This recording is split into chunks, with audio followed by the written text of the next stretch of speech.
honey, don't pay attention to my mother-in-law. She's just a retired nurse who still runs a hospital department. She can't even do the simplest thing like use a basic iPad." I overheard those words from outside and burst into tears, my heart aching. I am Patricia Harris, and at 62, I thought I had seen everything life could throw at me. For over 35 years, I wore the white scrubs of a head nurse in the high-pressure wards of Chicago's busiest hospitals. I've held the hands of the dying, managed chaotic emergency rooms, and made split-second decisions that saved lives. I retired 2 years ago, not because I was tired of working, but because I thought it was finally time to be just a mother, and eventually, a grandmother. I moved to this quiet suburb in Oak Park to be closer to my only son, Thomas. Thomas has always been my pride. After his father passed away when he was just 10, it was just the two of us. I worked double shifts to put him through business school, and seeing him succeed felt like my greatest achievement. But then came Laura Bennett. She's 10 years younger than Thomas, works in high-end real estate, and carries herself with an air of sophisticated dismissal that I never quite knew how to handle. To her, I'm not the woman who managed a surgical department. I'm the old lady who wears sensible shoes and keeps plastic covers on her vintage journals. I am a woman who values discipline, service, and family legacy. I thought by stepping back and being the supportive, quiet mother-in-law, I was doing the right thing. I didn't realize that in Laura's eyes, my silence was seen as weakness, and my retirement was seen as obsolescence. I'm Patricia Harris, and I'm about to prove that a nurse's precision and a mother's resolve are the most dangerous tools in business. Retirement wasn't the peaceful sanctuary I had imagined. It felt more like a slow erasure of my identity. When I hung up my nursing scrubs for the last time, I felt a hollow ache in my chest that no amount of gardening or book clubs could fill. You see, for decades, my hands were always busy checking pulses, charting vitals, or gripping the steering wheel of my old sedan during midnight shifts. Now, those same hands often tremble slightly, not from age, but from a suppressed nervous energy. I find myself staring at them frequently, tracing the faint blue veins and the small scars from years of sterilization and hard work.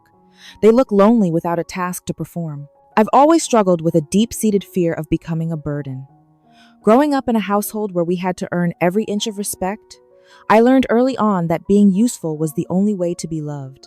When Thomas married Laura, I desperately wanted to belong, yet I felt like a ghost haunting the corners of their modern, minimalist life.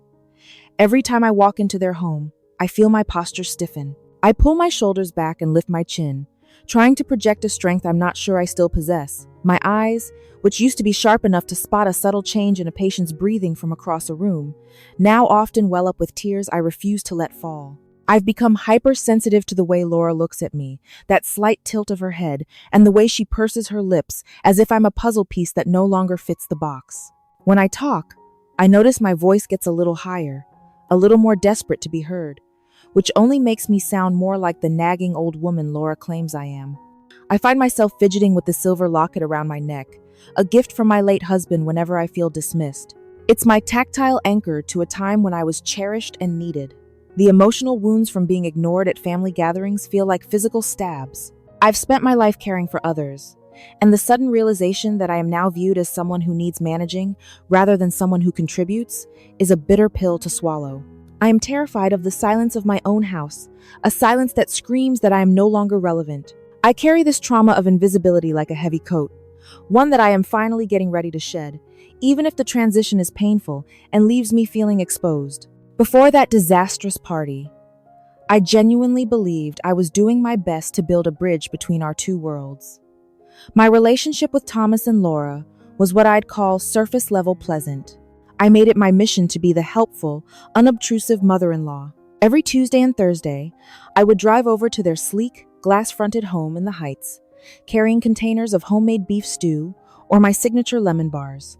I wanted to nourish them, to show my love through the only language I knew, caretaking. In those early days, the atmosphere was light, or at least I told myself it was. I would walk into their kitchen, which always smelled of expensive espresso and citrus cleaning spray, and I'd feel a flutter of genuine joy.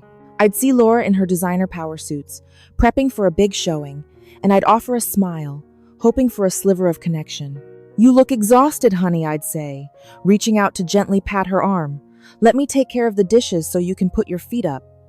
Back then, she would give me a tight, polite smile and a brief nod. There was a sense of harmony, albeit a fragile one. Thomas would come home, kiss my cheek, and for a moment, the three of us would sit in the living room, bathed in the warm glow of the evening sun. We'd talk about the weather, Thomas's latest project at the firm, or the new rose bushes I was planting. I felt a sense of purpose. I was the grandmother to be, the matriarch, the steady hand in the background. I spent hours knitting small blankets and scouring antique shops for heirloom toys, imagining a future where my house would be filled with the laughter of their children. I remember one afternoon, Laura and I sat on the patio. The air was crisp, and the scent of blooming jasmine was thick. We laughed over a story about Thomas as a toddler.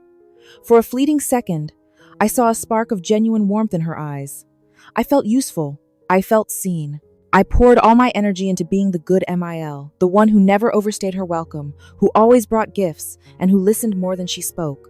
I ignored the subtle eye rolls when I suggested herbal tea for her headaches, or the way she'd reorganized the pantry after I'd tidied it. I chose to see the grace instead of the grit, convinced that if I just gave enough love, I'd finally be a permanent part of their inner circle. The air in their spacious living room was thick with the scent of expensive catering and the hum of artificial laughter. It was Thomas's 35th birthday, and I had spent 3 days preparing a special vintage photo montage and baking a traditional 3-tier cake, the kind he loved as a boy. I arrived early, wearing my best silk blouse, my heart racing with a mix of excitement and that familiar, nagging anxiety. I just wanted to contribute. I just wanted to be part of his milestone. As the house filled with Laura's inner circle, high-powered real estate brokers and socialites in minimalist black dresses, I felt like a splash of outdated color in a monochrome world. I was standing near the hors d'oeuvres table, carefully arranging the napkins I'd brought, hand-embroidered ones that had been in our family for generations, when I heard Laura's voice carry across the room. She was holding a martini glass, surrounded by a group of women who looked like they stepped out of a magazine. "Oh, look at Patricia," Laura said, her voice dripping with a casual, devastating condescension. She didn't realize I was standing right behind the decorative pillar. She's so precious with her little traditions. She spent all morning trying to figure out how to upload a photo to the cloud, acting like she'd discovered fire. Honestly, having a retired nurse around is like having a living museum exhibit. She means well, but she's completely obsolete. I have to practically guide her hand to use the smart thermostat. The laughter that followed wasn't loud, but it felt like a physical blow to my stomach. My breath hitched, and I felt the blood rush to my face, a hot, stinging heat that made my ears ring. I looked down at my hands, the hands that had navigated complex medical monitors and administered life-saving medications, and they were shaking uncontrollably. To her, I wasn't a woman of experience. I was a joke, a museum exhibit. I stepped out from behind the pillar, my eyes locking onto hers. The room didn't go silent, which almost made it worse. The party just hummed on, oblivious to the fact that my heart was breaking. Laura didn't even look embarrassed. She just gave me that pitying, tight-lipped smile, the one you give a child who's made a mess. "Oh, Patricia, I didn't see you there. I was just telling the girls how dedicated you are." I looked at Thomas. He was standing a few feet away, a drink in his hand. He had heard it. I saw the way his eyes flickered toward me, and then quickly darted away to the floor. He didn't defend me. He didn't say, "Actually, Mom ran an entire department." He just took a sip of his drink and laughed nervously, nodding along with the group to keep the peace. That silence from my own son hurt more than Laura's insults. The betrayal felt cold and sharp. I felt my lip tremble, and I bit it hard, tasting copper. My eyes scanned the room, the expensive art, the people who looked at me as if I were a piece of furniture that didn't match the decor. I felt small, discarded, and utterly humiliated. I looked at the cake I had spent hours on, sitting on the counter, and suddenly it looked pathetic. Every helpful thing I had done was being reframed as a nuisance. My mind was racing, replaying every eye roll I'd ignored over the last 2 years. I realized then that I wasn't a guest in their home. I was a charity case they tolerated for the sake of appearances. I felt a surge of cold clarity wash over me, replacing the hurt with a terrifying, focused anger. I didn't say a word. I simply turned around, walked to the coat rack, grabbed my purse, and walked out the front door, leaving the sound of their mockery behind me in the cold night air. I sat in my car for a long time. the engine cold, and the silence of the driveway echoing the hollow feeling in my chest. My hands were still trembling against the steering wheel, but the tears had stopped. I caught a glimpse of myself in the rearview mirror. My eyes looked weary, shadowed by the dim streetlights. But beneath the hurt, there was a spark of something I hadn't felt in years, a raw, burning indignity. I wasn't a museum exhibit. I was a woman who had managed life and death crises while Laura was still in grade school. The realization hit me like a physical wave. I had allowed myself to become small. I had traded my authority and my expertise for the hope of a thank you that was never going to come. I looked at my phone, half expecting a text from Thomas, apologizing for his silence, but the screen remained dark. That was the moment something snapped. I didn't feel like crying anymore. I felt like working. I drove home, but I didn't go to bed. Instead, I walked straight to my small home office, a room I usually only used for filing taxes or writing holiday cards.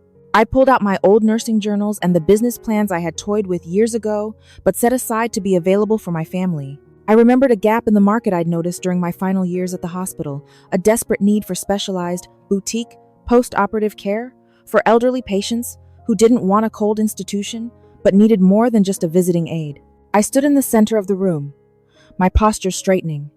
I felt the muscles in my back tighten as I shed the sweet grandmother persona, like a heavy, itchy wool coat. I reached for my iPad, the one Laura claimed I couldn't use, and I didn't fumble. I tapped with the precision of a surgeon.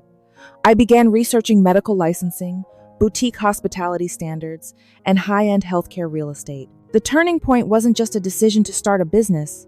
It was a total psychological shift.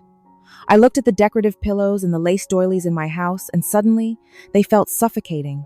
I went to the kitchen and dumped the leftover ingredients for the family meals into the trash.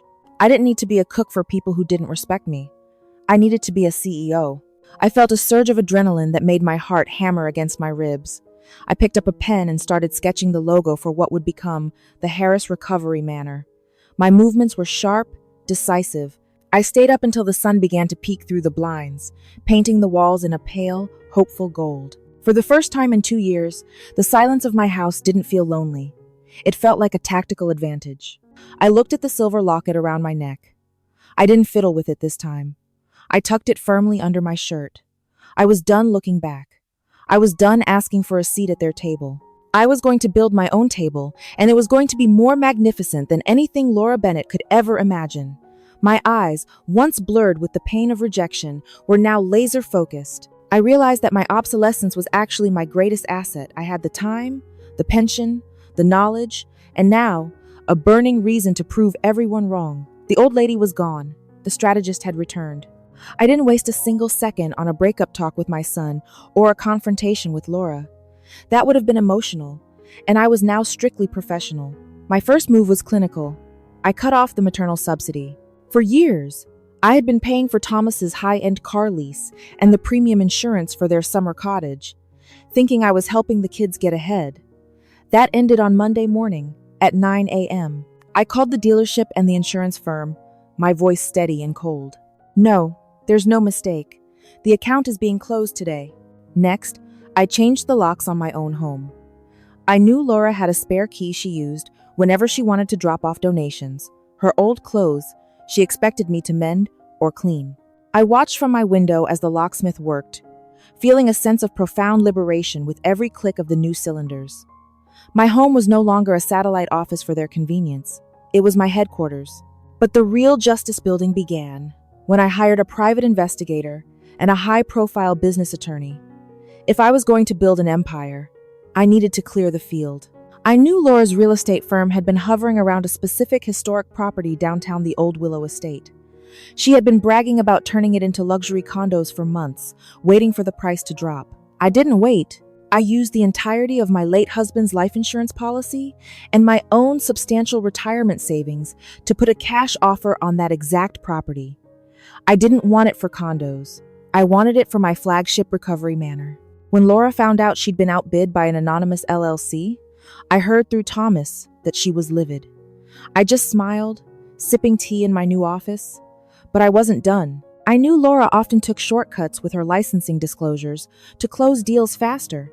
I didn't do anything illegal, but I ensured that every regulatory board received a meticulous, anonymously sent dossier highlighting her oversights. I wanted her to feel the heat of the professional scrutiny I had lived under for 30 years. I also installed a state-of-the-art security system with 4K cameras around my property. A few days later, my phone buzzed. I watched the live feed as Laura tried to use her old key. She jiggled the handle, her face contorting from confusion to a bright, angry red. She pounded on the door, shouting my name. "Patricia, what is wrong with you? Open this door!" I sat in my living room, watching her on the screen, her designer heels clicking frantically on my porch. I didn't move. I felt a surge of cold, hard satisfaction. She looked small on that screen, a frantic, entitled child. I then met with my lawyer to restructure my will. I removed Thomas as the primary executor. If he couldn't stand up for his mother, he didn't deserve to manage her legacy. I set up a trust that would fund nursing scholarships instead. I began documenting every interaction, every snide text message Laura had ever sent me. I archived them like medical records. The tension was palpable. Thomas called me dozens of times, but I only answered once. "Mom, Laura is losing her mind. She says you're sabotaging her career. Why are you doing this?" I leaned back in my chair, looking at the architectural blueprints for the Harris Recovery Manor spread across my desk. "I'm not doing anything, Thomas. I'm just finally acting like the living museum exhibit," she called me. "I'm preserving my own history. And tell your wife if she wants to play in the big leagues, she should learn to respect the veterans." I hung up before he could respond. The feeling was electric. I wasn't just defending myself. I was dismantling the world that thought I was nothing. I was recording every victory, every piece of evidence of their greed, preparing for the moment they would inevitably try to strike back. I felt like a general preparing for the final siege, and for the first time in years, I felt truly alive. The satisfaction of my initial moves was short-lived, as Laura and Thomas launched a counterattack so ruthless it chilled me to the bone. They didn't just get angry. They decided to systematically dismantle my life. One morning, as I sat in my new command center, a process server knocked on my door. They were suing me not for the property, but for legal guardianship. They were filing for Adult Protective Services intervention, claiming I had suffered a mental breakdown and was no longer capable of managing my own affairs or finances. Laura had played a long game I hadn't seen coming. She presented evidence, carefully edited recordings of me speaking to myself while working late, and testimonies from neighbors who saw me acting erratically when I changed the locks. She even hired a private psychologist to review my recent financial impulse buys, framing my business investment as a symptom of late-onset dementia. Her face, during the preliminary hearing, was a mask of artificial concern. She sat there with her hands folded, dabbing at her eyes. "We're just so worried about Patricia," she whispered to the judge. "She's spending her life savings on a fantasy just to spite us. She's not the woman we knew." But the deepest knife came from Thomas. He stood there, my only son, and testified that I had shown extreme personality shifts and paranoid tendencies since my retirement. Seeing him stand beside her, supporting the narrative that I was a senile old woman just so they could seize control of my estate and stop my business venture, made my chest feel like it was being crushed by a lead weight. My hands, once steady enough to insert a central line in a moving ambulance, were white-knuckled as I gripped the wooden bench. They even called the municipal board, alleging that my recovery manor was a public safety hazard, using Laura's real estate connections to trigger a flurry of random inspections. I saw the flash of triumph in Laura's eyes, a predatory glint that said she'd already won. She wanted to lock me away in the very kind of cold, sterile institution I was trying to replace. The audience in the courtroom whispered, looking at me with pity, as if I were already a ghost. But as they painted me as a helpless victim, a cold, hard resolve crystallized in my gut. They wanted to use the system against me. They forgot that I had spent 30 years mastering the most complex system there is, the bureaucracy of life and death. The courtroom was silent, the air heavy with the clinical scent of floor wax and the stifling weight of Laura's lies. She sat there, looking like a mourning widow in her charcoal suit, leaning into Thomas as if she were the one suffering. But I wasn't the confused old lady they expected. I stood up, my back as straight as it had been when I was a head nurse commanding a trauma unit, and I looked the judge directly in the eye. "Your Honor," my lawyer said, his voice cutting through the tension like a scalpel, "we would like to present the full, unedited context of these allegations." That was the moment the trap snapped shut. I didn't just bring a lawyer. I brought a small army of truth. First, I called my former colleagues, 3 of the most respected surgeons in the state, and the hospital's chief of medicine. One by one, they took the stand, testifying to my impeccable mental clarity, my sharp decision-making skills, and my long-standing plans for the recovery manner plans I had discussed with them years ago. They didn't see a senile woman. They saw a visionary leader. Then came the digital evidence. I had anticipated Laura's desperation. I presented the full recordings from my 4K security cameras. The court didn't see a confused woman. They saw Laura Bennett screaming profanities at my front door, threatening to put me in a home and take every cent if I didn't hand over the deed to the Old Willow estate. The judge watched in grim silence as Laura's mask of sweet concern was ripped away on the high-definition screen. Her face turned a sickly shade of gray, her mouth falling open as she realized she had been caught in 4K resolution. But the final blow came from my private investigator's testimony. We have gathered evidence of her enormous hidden debts from failed high-profile investments and her plan to use my client's guardianship to liquidate assets and then save herself. According to the breach of fiduciary duty, she profited personally, liquidated assets for her own purposes, and settled her own debts. Therefore, she has been stripped of her guardianship, forced to return all assets, and is facing a civil lawsuit for damages against my client. I watched Thomas as he finished speaking, his face turning from bewildered to pale and sickly. He turned to look at his wife as if she were a complete stranger. I then produced a letter, signed and notarized by a board-certified independent neurologist I had visited the day after the party, the day I decided to fight back. It was a clean bill of mental health, administered under the strictest protocols. I wasn't just sane. I was more prepared than anyone in that room. "Mrs. Bennett," the judge said, his voice echoing with a cold authority that made Laura flinch. "Your evidence is not only insufficient, it is transparently malicious." The victory was absolute. I watched as the bailiff handed back the documents. I turned to look at Laura. She was trembling, her eyes darting around the room, looking for an exit that wasn't there. Thomas reached out for her hand, but he stopped midair, his hand shaking, finally seeing the wreckage of the woman he had chosen over his own mother. The truth didn't just come out, it roared. The obsolete woman had used her professional precision to document every lie, every move, and every betrayal. I wasn't just defending my life, I was exposing the rot in theirs. I felt a surge of cold, hard satisfaction as the judge dismissed the case with prejudice. The empire they tried to steal was now legally and morally untouchable.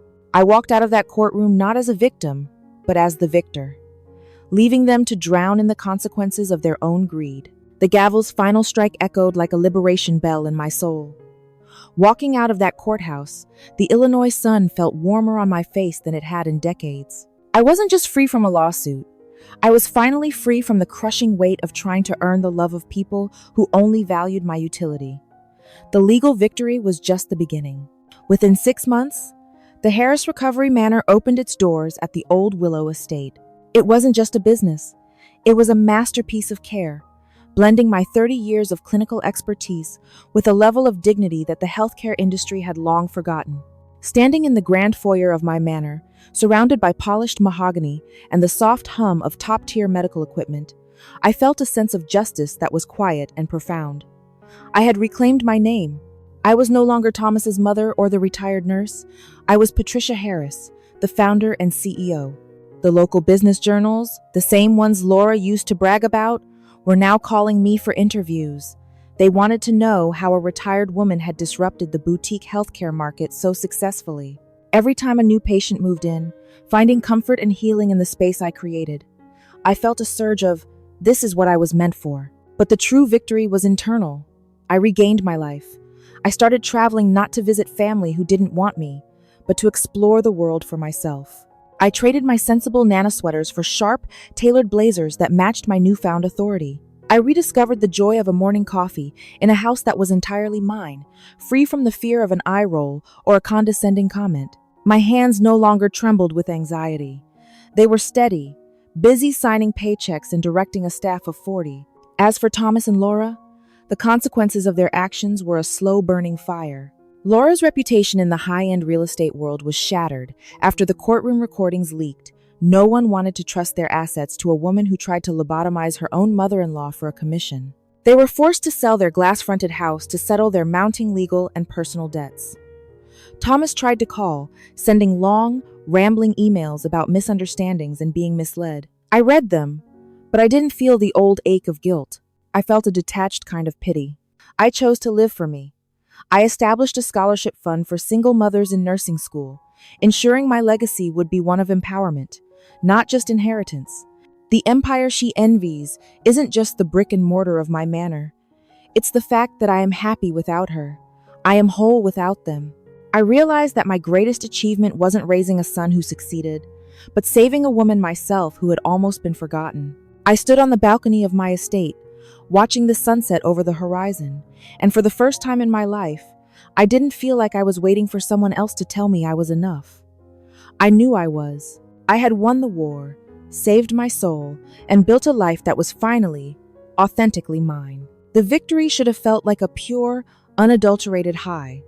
But in the quiet hours after the grand opening of the manor, I found myself sitting alone in my new office, staring at a framed photograph of Thomas when he was 7. My heart felt like a heavy stone in my chest.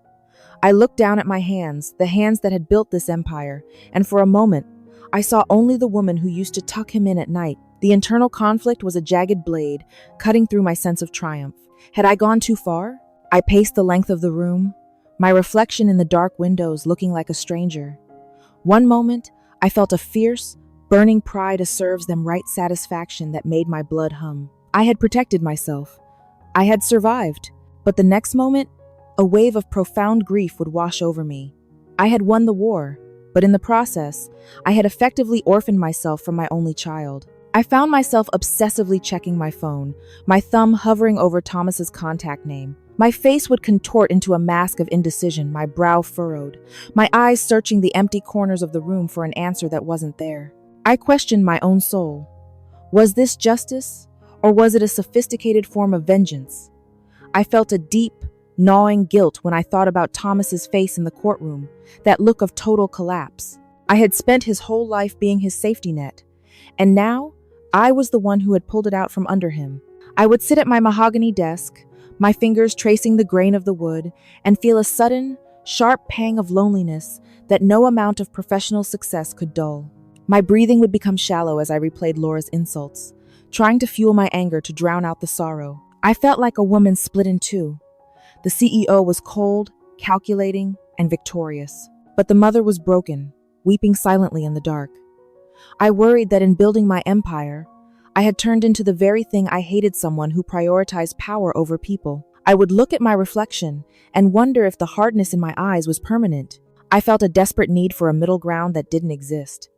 I was caught between the righteous anger of a woman wronged and the unconditional love of a mother who just wanted her son back. This internal tug of war was exhausting. It was a ghost that haunted my success, reminding me that every empire is built on the ruins of something else.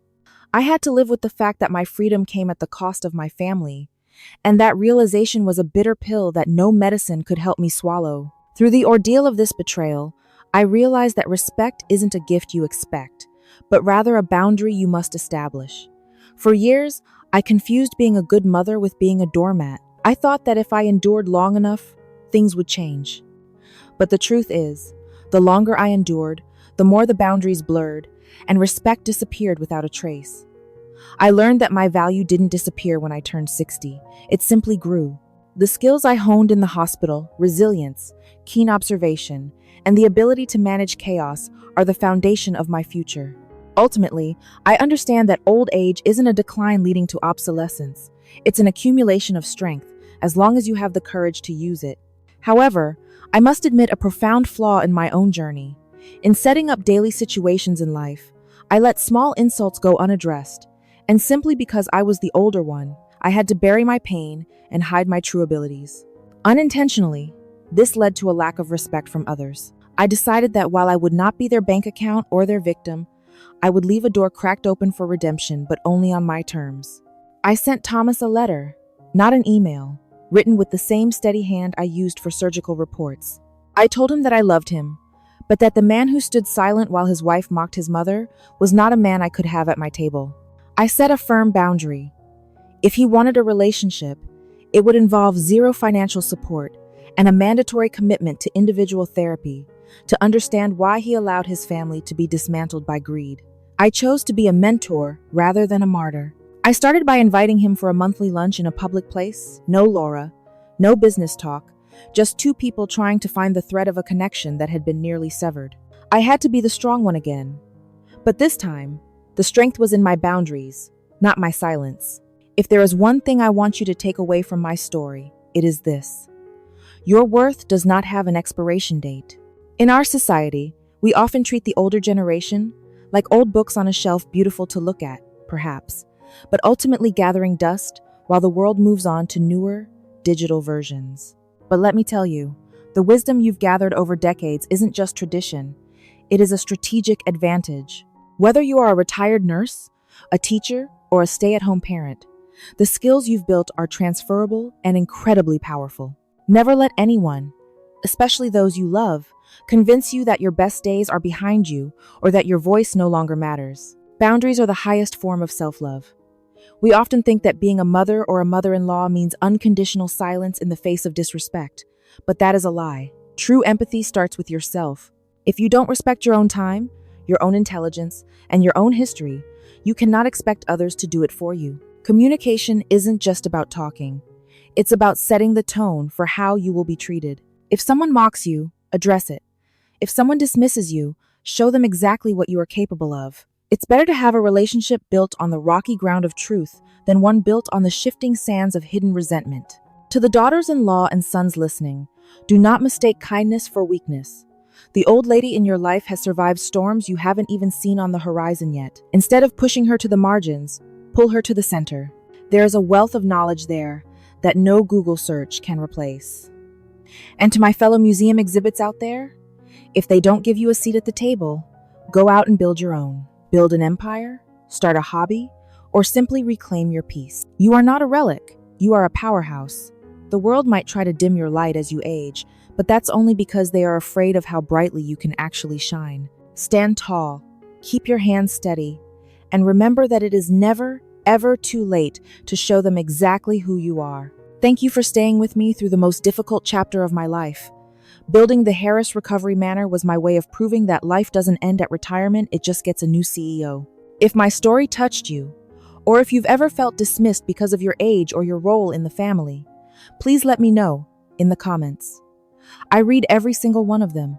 If you want to hear more stories about standing your ground, reclaiming your power, and navigating the complex world of family dynamics from a mother-in-law's perspective, please subscribe to the channel and hit that notification bell. Your support helps me continue to share these lessons. Don't forget to like this video and share it with someone who might need a reminder of their own strength today. Keep your head high and your boundaries firm. I'll see you in the next video, where I'll share how I handled the first time Laura tried to show up at my manor asking for a job. You won't want to miss that one. Until then, take care of yourself